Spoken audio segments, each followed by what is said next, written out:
ஒரு சோர்வு ஒரு நடிகனுக்கு வந்துருச்சுன்னு வச்சுக்கோங்க, அவன் நடிக்க மாட்டான். சொல்லுங்க சார், சரி தப்பு இல்லாமல் நினச்சிங்க அப்படிங்கிறது தான் போவேன். ஆனால் தவறு இல்லாமல் இருந்துச்சுன்னா விட்டுற மாட்டேன். என்ன நீ முட்டாளாக இருக்க, இன்னும் அழுத்துற கண்ணை. அதாவது என்னை அவருக்கு வந்து இப்படி ஆட்டுவாங்க, சோக்கு வந்தவங்களை வந்து அந்த இது இருக்கான்னு பார்க்குறதுக்கு நல்லா ஆட்டுருவாங்க. நடிக்க வந்தவர் ரொம்ப திமிரு. நானாடா திமிரு? நான் பேசியிருந்தேன்னா அங்கே கொலை விழுந்துருக்கும். அந்த அளவுக்கு எனக்கு கோவம். இவ்வளோலாம் ஒரு நடிகரை பற்றி சொல்கிறீங்க, எனக்கு ரொம்ப ஆர்வமாக இருக்குது. யார் அந்த நடிகர்? தயவுசெய்து பேர் சொல்லிடுங்களேன். அவர் கூட வந்து இந்தியன் 2 படம் பண்ணப்போ என்னை கூட்டிகிட்டு போனாங்க. அண்ணா இங்கே வாங்கண்ணா, நீங்கள் 12 பேர் தானே உள்ளே வரணும், அந்த 5 பேர் அங்கேயே நிற்கிறீங்கன்னா இப்படின்னா அப்படி நிற்க வச்சுட்டு 22 பேர் செய்கிற வேலையை ஒருத்தராக செஞ்சுட்டு போய் மானிட்டரில் உட்காந்து அதை பார்த்து அந்த ஷாட்டை வைக்க மாட்டேன். நான் யாரை சொல்ல தெரியுங்களா? இன்றைக்கி டாப்பில் இருக்க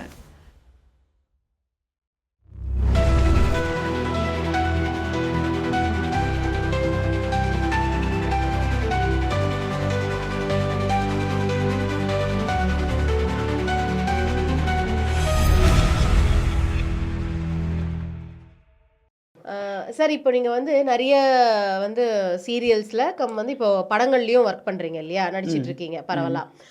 ஏதாவது ஒரு நடிகர்களோடு சேர்ந்து நடிக்கும் போது ஏதாவது ஒரு கசப்பான சம்பவம் ஏதாவது நடந்திருக்கா? ஏதாவது ஒரு அனுபவம் அந்த மாதிரி? கண்டிப்பாக நடந்திருக்கு. ஓ, அதாவது சினிமாங்கிறதுல வந்து சீனியர் ஜூனியர்னு இருக்குது. சீனியர் டைரக்டர்கள் ஆர்டிஸ்ட் அவங்களோட சேர்ந்து நாங்கள் நடிக்கிறோம். அவங்களுக்கு வந்து பல வருட அனுபவங்கள், அதனால் அவங்க வந்து எதையுமே வந்து உடனே திறம்பட செஞ்சு முடிக்கக்கூடிய பவர் அவங்ககிட்ட இருக்கும். நாங்கள் வந்து புதுசாக போகிறோம்.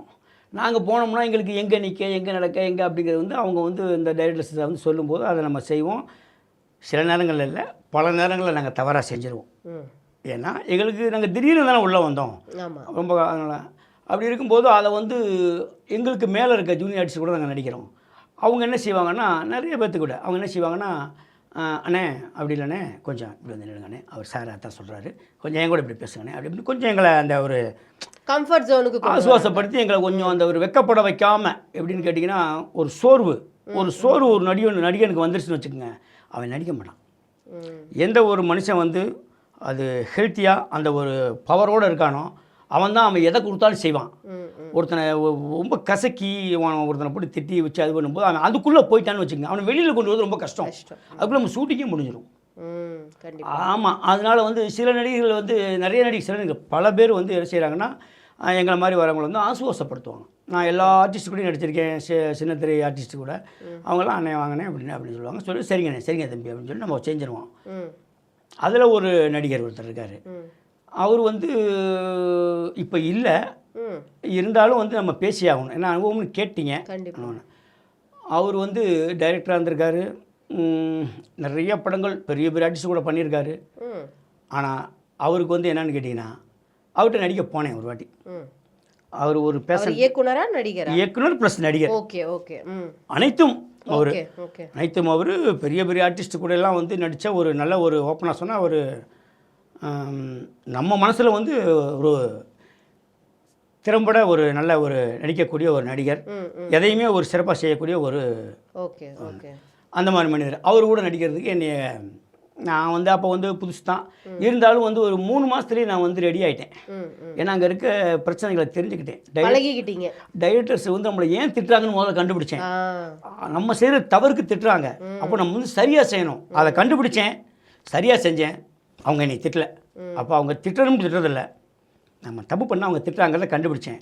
அதுக்கப்புறம் நம்ம முடிஞ்ச மட்டும் தப்பை திருத்தினா தான். அதாவது ஒரு பாத்திரம் இருக்குது அப்படின்னா அதில் வந்து ஒரு சின்ன ஓட்டை இருந்துச்சுன்னா ஓட்டையோடையே தண்ணி ஊற்றினா அது ஒழிக்கிட்டே தான் இருக்கும். அதை அடைச்சிட்டா தான் நம்பும். அது மாதிரி நம்மகிட்ட என்ன பிரச்சனை முதல்ல பார்க்கணும். அவன் நம்மளை திட்டு, உங்ககிட்ட என்ன பிரச்சனை இருக்குது, நீ ஜெயிக்காததுக்கு என்ன காரணம், நீ பண்ண தவறு ஏதாவது இருக்கும், மற்ற உன்னை கெடுக்கவே முடியாது, நீ உன்னை கெடுத்துக்கிட்ட. அந்த மாதிரி பாலிசி சொல்லவே நான் அந்த வகையில் வந்து நான் அந்த மாதிரி நோக்கோடு தான் நான் பழகுவேன் எல்லாத்துக்கூடையுமே. சொல்லுங்கள் சார், சரி தப்பு இல்லாமல் நினச்சிங்க அப்படிங்கிறது தான் போவேன். ஆனால் தவறு இல்லாமல் இருந்துச்சுன்னா விட்டுற மாட்டேன். வேணுமுன்னே வந்து தன்னுடைய ஒரு இதை வந்து நம்ம மேலே காமிக்கிறது, நம்ம ஒரு பெரிய ஆளுன்னு சொல்லி நம்ம வந்து மிரட்டுறது, இல்லை ஒரு அசிங்கப்படுத்துறது, ஒரு அவமானப்படுத்துறது, இந்த மாதிரி இருந்துச்சு அப்படின்னா நான் மட்டும் இல்லை, உங்களுக்கும் அதான் நிலைமை. கண்டிப்பாக இவருக்கு எல்லாத்துக்குமே வந்து உண்மையாக இருந்தால் ஒத்துக்கிட்டு காலில் வந்து மன்னிப்பு கேட்டுக்கலாம். நீ சும்மா என்னை போட்டுக்கிட்டு 4 பேர்த்து மேலே அசிங்கப்படுத்தணும், அது பண்ணு இது சொல்லிட்டு இருக்கும்போது ஒரு லிமிட்டுக்கு மேலே தாங்க முடியாது. கண்டிப்பாக மனித இயல்பு, உண்மை. மிருகமாக மாறிடுவான் ஒரு லிமிட்டுக்கு மேலே. அந்த வகையில் ஒரு நடிகர் இருக்கார், அவர்கிட்ட நடிக்க என்னை அனுப்பிச்சாங்க. போனேன், நான் தான் டாக்டர், அவர் நோயாளி பேஷண்ட்டு. அவரை கொண்டு வந்து ஆஸ்பத்திரியில் அட்மிட் பண்ணுறாங்க.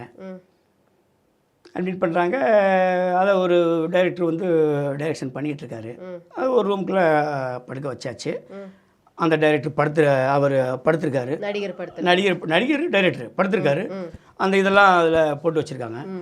போட்டு வைக்கும்போது நம்ம டைரக்டர் சொல்கிறாரு, சார் பனியன் போட்டிருக்கீங்க, அவருடைய அந்த இதுக்கு இவ்வளவு பேசுகிறீங்களே அவரை பற்றி, அவருடைய அந்த இதுக்கு நீங்கள் என்ன காரணம்னு கேட்கணும்ல, அது எங்கே தவறுன்னு கேட்கணும், அதுக்கு தானே சொல்ல வரேன். அந்த டைரக்டர் என்ன சொல்கிறாரு, அந்த பனியனை கழட்டிடுங்க, அந்த இதெல்லாம் இது பண்ணணும். இல்லை அதான் கழட்டாமையை நடிக்கலாம். அப்போ அது என்ன, டைரக்டர் சொன்னால் அனைவரும் கேட்கணும். ஏன்னா அவங்க வந்து அதில் அவங்க தெரியும், அவங்களுக்கு மக்களை போய் இது சேரணும்னு அவங்களுக்கு தெரியும். அதை கழட்டிடுங்க சார் அப்படிங்கிறாரு. இல்லை அதெல்லாம் போட்டுகிட்டே நம்ம பெட்டில் படுக்க வச்சுருக்காங்க அப்படின்னு அவரே சொல்கிறாரு. காரணம் அவர் டைரக்டரான். ஓகே, சொல்லி பார்த்தாரு, கேட்கல, விட்டுட்டாரு. என்னை அனுப்பிச்சாங்க உள்ள. நான் உள்ளே போனேன். டைரக்டர் சொன்னார், அப்படியே மானிட்டரை பார்த்துட்டு அவர் கண்ணை கொஞ்சம் அப்படி எடுத்து அப்படி பாருங்கள், அப்படி செக் பண்ணுங்கள், அப்புறமா போகலாம் அப்படின்னாரு. சரின்ட்டு நான் போயிட்டு அப்படியே கண்ணை அப்படி தொட்டு அப்படி எடுத்து அப்படி பார்த்துட்டு விட்டுட்டேன். கட் சொல்லிட்டார். இவர் நடிகர், என்ன நீ முட்டாளாக இருக்க, நடிக்க தெரியாது உனக்கு, எதுக்கு வந்தீங்க?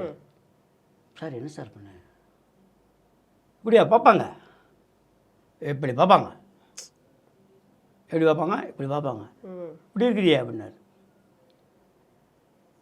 பேசாம தலையை கொஞ்சம் டைரக்டர் சொன்னதை நான் செஞ்சுட்டேன். இவர் டைரக்டராகவே ஒரு ஃபீல் பண்ணுறாரு. இவர் அவர் நடிக்க வந்தது 3000 ரூபாய்க்கு, நான் நடிக்க போனது 300 ரூபாய்க்குன்னு வைங்க, 2 பேரும் ஒரு நடிகர் ஒரு இடம் தானே. அதை வந்து கொஞ்சம் தன்மையாக சொல்லியிருக்கலாம். இல்லை நீ வந்து சொல்ல வேண்டியது டைரக்டர் சொல்லியிருக்கலாம். சார் இப்படி பார்க்க மாட்டாங்க சார், அவரை இப்படி பார்க்க சொல்லுங்கள் அப்படி சொல்லியிருந்தாலும் டைரக்டர் சொல்கிற போல நம்ம செய்ய போகிறோம். என்னைய ஒரு மாதிரி அலாசியமாக பேசிட்டாரு. நான் நடிக்க போன புதுசு, ஏஜென்ட்டுக்கு மூலியமாக தான் போகிறேன். நம்ம ஏதாவது சின்ன சின்ன சிக்கல் பண்ணால் நம்ம வந்து வெளியேறிடுவோம், நமக்கு எந்த பழப்பும் தவிர்த்துடும் அப்படின்ட்டு கொஞ்சம் சைபித்தன்மையோட பேசாமல் வந்துட்டேன். அவர் உங்களை பேசும்போது டைரக்டர் யாருமே ஒன்றும் பேச, காரணம் பயம். அப்படி அவர் அந்த மாதிரியே அங்கே வாழ்ந்துருக்காரு. ஓகே, எந்த மாதிரி அதே மாதிரி அவர் வாழ்ந்துருக்காரு. அதனால் இது எதுக்குன்னு விட்டாங்க. அப்புறம் அடுத்த வாட்டி ஒரு வாட்டி என்ன பண்ணுறாங்க, மறுவாட்டி என்ன செய்கிறாங்கன்னா, ஒரு சிஸ்டர் ஒருத்தவங்க வர்றாங்க, உண்மையான சிஸ்டர், அந்த ஆஸ்பத்திரி சிஸ்டரை வந்து செக் பண்ணும்போது ஒரு ஏடி போய் அவர்கிட்ட பேசுகிறாங்க. அம்மா அது கொஞ்சம் தண்ணியை கரெக்டாக வச்சுருங்க, இந்த நடிக்க வரவங்க தெரியாது சொல்லும்போது உடனே அங்கேருந்து அந்த பையனை, தம்பி என்ன பொம்பளையோட பேசிகிட்டு இருக்க, அந்த வேலையை பார்க்கும். அந்த பையனையும் விரட்டுறாரு. அந்த பையன் இல்லை சார் அவன் பையன். 3வது எனக்கு கண்ணை பார்த்தாச்சு. மறுபடியும் 2வது ஆக்ஷன் சொல்லி அதே மாதிரி கண்ணை திறந்து பார்த்துட்டு விட்டு கட்டினோடனே இன்னும் அழுத்துற கண்ணை. அதாவது என்னை அவருக்கு வந்து ஏதோ ஒரு என்னமோ தெரியல, அழுத்துற அப்படின்னாரு. வீண் மம்பளுக்கு நான் நம்மகிட்ட நமக்கும் ஓரளவுக்கு மேலே பொறுமை தாங்க பேசாமல் இருந்தேன். அதை யாரும் அப்பவும் யார் 3 கேமரா இருக்குது ரூமுக்குள்ள. அப்போ யாரும் கேட்கல. என்ன டைட்டு மறுபடியும் அந்த சீன் முடிஞ்சு அப்படின்னு சொல்லிட்டு கையை தூக்கி ஸ்ட்ரோக் வந்துருச்சு அவருக்கு, கணக்கு பிரகாரம் கையை தூக்கி ஷேக் பண்ணி அப்படி வைங்க அப்படிங்கிறாரு. சரி அப்படியே போயிட்டு அந்த கையை அப்படி தூக்கி லைட்டாக அப்படி ஷேக் பண்ணி அப்படி வச்சுட்டேன். கட் சொல்லிட்டாரு. உடனே நான் நினச்சேன் இவர் ஏதாவது சொல்லுவார், இப்படி ஆட்டுவாங்க, ஸ்ட்ரோக் வந்தவங்களை வந்து அந்த இது இருக்கான்னு பார்க்குறதுக்கு நல்லா ஆட்டுருவாங்க, என்ன நீ உன்னை யார் இங்கே கூட்டி வந்தா அப்படின்னு என்னை ரொம்ப பேசுகிறாரு. அப்பவும் இவங்க யாரும் யூனிட்டில் ஒன்றும் பேசாமல் இருந்தேன். மறுபடியும் ஆக்ஷன்ஸ் இல்லை, அப்படி தூக்கி நல்லா ஆட்டி வச்சேன். வந்துச்சு அவருக்கு கோபம், வேணும்னு சரியா மறுபடியும் சண்டைக்கு வர்றாரு என் கூட. என்னதான் பிரச்சனை, இப்படி பண்ணி கடைசியில் ஒரு வார்த்தை கேட்டார். எல்லாம் பண்ணி முடிச்சு ஷார்ட்லாம் முடிஞ்சிருச்சு. வெளியே போகும்போது அவர் அது வரைக்கும் என்னால் வந்து அந்த இதை தாங்கவே முடியல. என்னால் பல இடங்களில் பல விஷயங்களை பண்ணிவிட்டு என் வயசுக்கு எவ்வளவோ இதில் தாண்டி நல்லா வந்திருக்கேன். இப்போல்லாம் வயசாகி போச்சு, பிள்ளை குட்டியை பெருசாகிடுச்சு, மக்க மருமக்க எடுத்துட்டோம், நம்ம வந்து அமைதி அப்படி வந்தாச்சு. அவன் என்ன சொல்கிறாரு கடைசியாக, அவர்கிட்ட நம்பர் வாங்கு அப்படின்னாரு. என்னை ஏடிட்டு சொல்கிறாரு, ஏன் சார் என்னை எதுவும் உங்களோட கூட்டி போகிறீங்களா அப்படின்னு. அப்போ தான் வாயை திறந்தேன். என்னை திமுறா பேசிட்டான் அப்படி அப்படின்னு ஒரு சண்டை போட்டார். அங்கே என்ன சண்டையை கழட்டி அந்த கோட்டை கழட்டி போட்டு நான் வெளியில் வந்துட்டேன். வெளியில் வந்தோடனே ஏடி பூரா வந்தாங்க வெளியில் வந்து, அந்த ஆளை அப்படித்தாங்க இங்கேயே வந்து வச்சு அவங்க ஓப்பனாக சொல்கிறாங்க, பண்ண முடியல கொஞ்சம் அப்படின்னு. ரொம்ப இந்த மாதிரி ஆளுகள் நான் இதுக்கு நடித்ததும் இல்லை பார்த்ததும் இல்லை, இவ்வளவு மோசமாக இருக்காதுன்னு சொல்லி பேசி முடிச்சுட்டு அப்புறம் எல்லாம் உடனே ஏஜென்ட்டுக்கு ஃபோன் போட்டாங்க. நடிக்க வந்தவர் ரொம்ப திமிரு பிடிச்சவர். நானாடா திமிரு பிடிச்சேன்? யார் திமிரு பிடிச்சோம்? அங்கே இருக்கவங்கள கேளு, உங்களை நீங்கள் அனுப்பிச்சி விட்ட ஆள் ரொம்ப சேட்டையான ஆள், ரொம்ப திமிராக பேசிட்டாங்க. நான் பேசியிருந்தேன்னா அங்கே கொலை விழுந்துருக்கும், அந்த அளவுக்கு எனக்கு கோபம். நான் பேசலை. அப்புறமா அவன் எதுக்கு அப்போ நம்பர் கேட்டார் உங்ககிட்ட? இங்கே திட்டினது பத்தாதுன்னு சொல்லி ஆஃபீஸ்க்கு வர வச்சு திட்டுறதுக்கா? அதான் எனக்கும் தெரியல. சரி அப்படின்ட்டு வெளியில் வந்து நான் எங்கள் ஏஜென்ட்லேருந்து ஃபோன் வந்துச்சு, நான் தமிழ்ச்சன் எப்படி பண்ணிட்டீங்கன்னு. நான் ஒன்றுமே பண்ணலைங்க. அது ஒரு பஞ்சாயத்தாயே அது ஒரு இருந்துச்சு. இவ்வளோலாம் ஒரு நடிகரை பற்றி சொல்கிறீங்க, எனக்கு ரொம்ப ஆர்வமாக இருக்குது. யார் அந்த நடிகர்? தயவு செஞ்சு பேர் சொல்லிடுங்களேன். எனக்கு வந்து அவ்வளோ சீக்கிரம் யாரையும் வந்து அந்த மாதிரி நான் சொல்ல மாட்டேன். இருந்தாலும் அவர் இப்போ தற்சமயம் இப்போ அவர் நம்மளோட இல்லை. அப்போ கண்டிப்பாக பேர் சொல்லலாம். ஏன்னா எதனால் அப்படின்னு கேட்டிங்கன்னா இது ஒரு அனுபவமாக இருக்கும்ல. இல்லை இது வந்து ஒரு பாடம் இப்படி வந்து இருக்க. அதாவது ஒரு நம்மளை அண்டி வர்றாங்க. இப்போ நாங்களாம் யார்? நாங்கள்லாம் வந்து உங்களை அண்டி தான் வரோம். எங்களுக்கு என்ன தெரியும்? கண்டிப்பாக நீங்கள் தான் எதையாவது உங்களுக்கு சொல்லி கொடுத்து ஏதோ பண்ணி எங்களை ஒரு அடுத்த இடத்துக்கு கடத்தணும். கண்டிப்பாக உங்களுக்கு நாளே சொல்லி கொடுத்துருப்பாங்க, எங்களுக்கு நீங்கள் தானே. கண்டிப்பாக அந்த சிந்தனையோட தான் நாங்கள் எல்லா இடத்துக்குமே போகிறோம். தப்பு பண்ணாலும் வந்து தலையை குனிஞ்சுக்கிறோம். தலையை குனிஞ்சுக்கிட்டு சரி சார், சாரி சார் அப்படி பண்ணி நாங்கள் பண்ணி எங்களை நாங்கள் காப்பாற்றிக்கிறோம். அவங்களையும் கோபப்படுத்துறதில்லை. ஆனால் இவருடைய இது வந்து எனக்கு ரொம்ப பேர் கேட்டேனே. ஆமாம், அவர் வந்து தேனியை சேர்ந்த மாரிமுத்துன்னு ஒருத்தர், டைரக்டர் ப்ளஸ் ஆக்டர். அவர் தான் அவர் கூட தான் எனக்கு இந்த அனுபவம் கிடச்சி. அவர் தச்சமே இல்லை.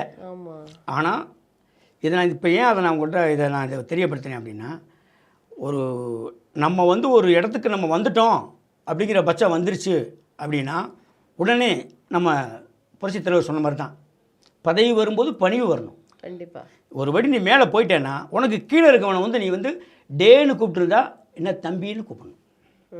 அதுதான் உன்னை ஒசத்துமே தவிர நீ ஒசந்துட்டேங்கிற கொசரை வந்து கீழே இருக்கவனை பூரா நான் அது வந்து அவருக்குன்னு சொல்ல வரல. நான் அவரை வந்து நான் மதிக்கிறேன். நான் வந்து அவரை நான் தவறு சொல்ல வரல. ஒரு குணாதிசயங்கள்லாம் சொல்ல வந்தேன். புரியுது. அதாவது இது வந்து மற்றவங்களுக்கு இப்போ நீங்கள் சொல்கிறதன் மூலயமா அடுத்தது இப்போ நீங்களே திடீர்னு ஒரு பெரிய நடிகர் ஆகிட்டீங்கன்னா நீங்கள் அந்த மாதிரி வேற யாரையும் இந்த மாதிரி நடத்திடக்கூடாது. நானுன்னு விட்டுருங்க. பொதுவாகவே இது பொதுப்படியாக பார்க்குறவங்க மேலே இருக்கீங்க அப்படின்னா தவறு இருந்தால் திட்டுங்க. உங்கள் நேரத்தை கெடுக்கிறான் அப்படின்னா திட்டி அவனை வந்து வழி நடத்துங்க. ஆனால் தன்னை ஒரு உச்சமாக நினச்சிக்கிட்டு தன்னை கீழே வேலை செய்கிறவங்களை பூரா வந்து ஒரு மாதிரியாக பார்க்கணுங்கிறது வந்து சினிமாலேன்னு இல்லை, நம்ம குடும்பங்களையும் சரி வாழ்க்கையிலையும் சரி எங்கேயுமே வந்து இது நடக்கக்கூடாது. கண்டிப்பாக இதனால் எனக்கு வந்து பாதிப்புகள் வந்தாலும் வர்றா அதை பற்றி நான் வந்து யோசிக்கலை. என் மனசில் பட்டதை நான் சொல்ல வந்தேன். இது நான் வந்து பொய் பேசுறதுக்கு ஒன்றும் இல்லை, நடந்த விஷயங்கள் இப்படி இருந்துச்சு. அதனால் வந்து இப்போ அதே மாதிரி சங்கர்னு ஒரு டைரக்டர் சங்கர் இருக்கார். அவர் கூட வந்து இந்தியன் 2 படம் பண்ணப்போ என்னை கூட்டிகிட்டு போனாங்க. சரி பெரிய நம்ம சீரியலே நடித்தவன் படத்தில் நடிக்குமே எனக்கு ஒரு இன்னும் கொஞ்சம் உத்வேகம் ஜாஸ்தி. உங்களுடைய அடுத்த கட்டம் அடுத்த கட்டத்தை கூட்டி போனார் ஏஜென்ட். அவர் படத்துக்கு போனேன், இந்தியன் 2 படத்துக்கு போனேன். போகும்போது இவர் இந்த மாதிரி ஆளுகளே இவ்வளோ திட்டுறாங்க, அவ்வளோ பெரிய ஆளுங்க எப்படி